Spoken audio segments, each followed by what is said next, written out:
presence there. Beyond that, in terms of reaching out and being inclusive, he's done that too. And created for many people a comfort zone when I ran for the presidency in 84 and 88.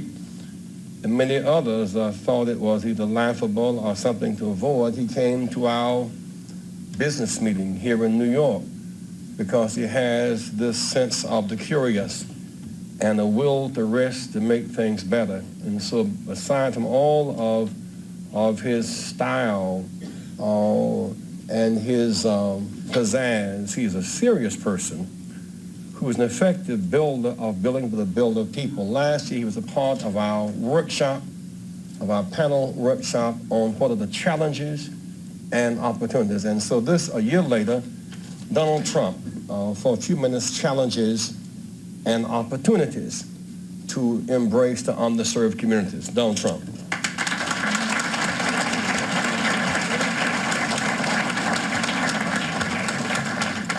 Well, it is an honor to be here, and I was with Jesse last year, and we had a lot of fun, and it was a little different.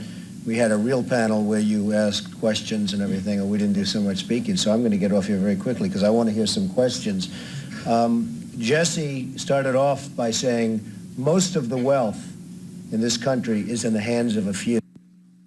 Myself, is that a bad thing? What's wrong with that, Jesse? But he did have an expression last year, and I was just telling Roger, he had an expression last year, the wall on wall must fall. And you haven't used it today, and I'm very disappointed in this, Jesse, because I thought it was a great expression. And I heard the expression about 14 times, and then he came to me at the end of the session, and he said, listen, I want some office space in your building on Wall Street, because the wall on wall will fall. And I said, it's okay, Jesse, I'll make a good deal with you. I'll get you some space. You'll pay about $40 a foot. And he said, no, I don't want to pay 40. I said, how about 30? No. It was the cheapest deal I ever made in the history of 40 Wall Street. Is that right? He got it for nothing.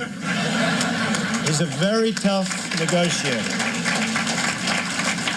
We know that, right? Nah, he's a terrific guy. We love him, and I'm here for him. And the snow came, and I said, gee, nobody's going to show up, and look at this place, it's packed.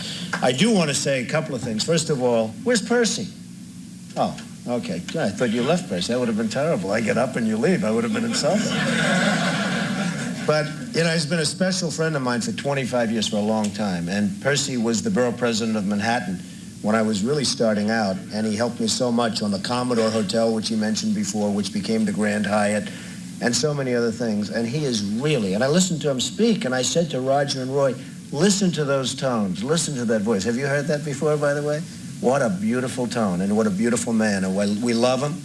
You really were a big help to me right at the beginning, and I really appreciate it, and you've done some great jobs. So I just want to sort of acknowledge that. Now another couple, I'm sitting here with this man, Roy, if you want to borrow money, but with him you have to pay it back. That's the best. But if you want to borrow money on Wall Street, you go see Roy, because there's nobody like him at Goldman Sachs. And if you do want to run for president, you see this guy, you're 3-0. And when he left Bush, you know what happened to Bush's last campaign, folks? It wasn't very pretty. And now we have President Clinton, who's coming tonight. And I guess you like President Clinton very much, right, Jesse? Huh? Stand up and say it, Jesse.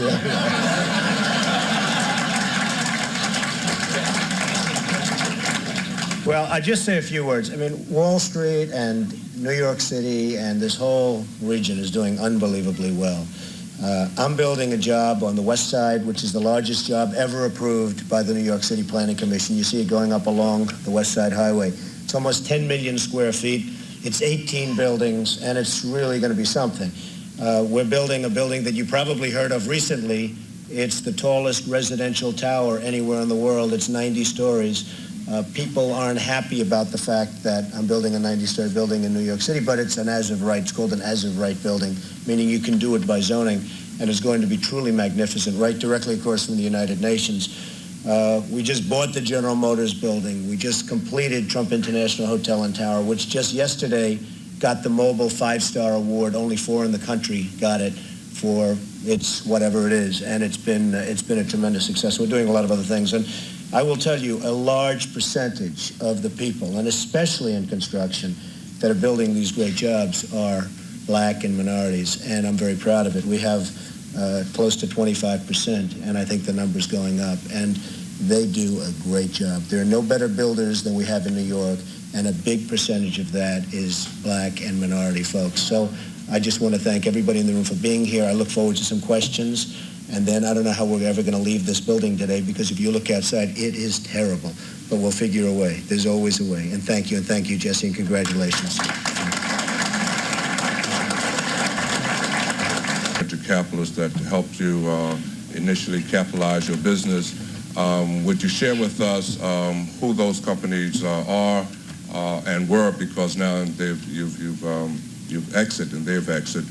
And would you also talk about the talent that is currently in that industry that a lot of people in this country aren't aware of, particularly the people on Wall Street? Yeah, when we put these companies together. And I'm from Athens, Ohio, which is the best kept secret in America, but thanks to Reverend Jackson's efforts, I think you all are going to learn more about Appalachia. And my question is to Donald Trump and other investors, actually all of the investors in this room. We would like to know specifically what we can do in Appalachia to get your attention, your investment, and your enthusiasm for the fantastic ideas and businesses and organizations that we have down there.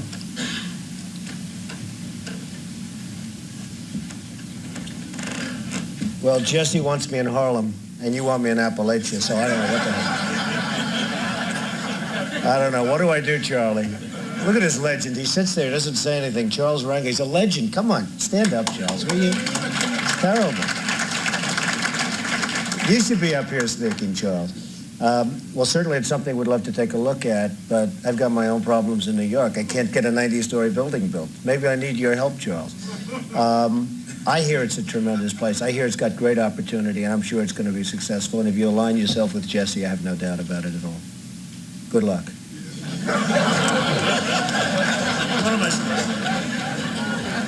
Charlie, Congressman Rangel.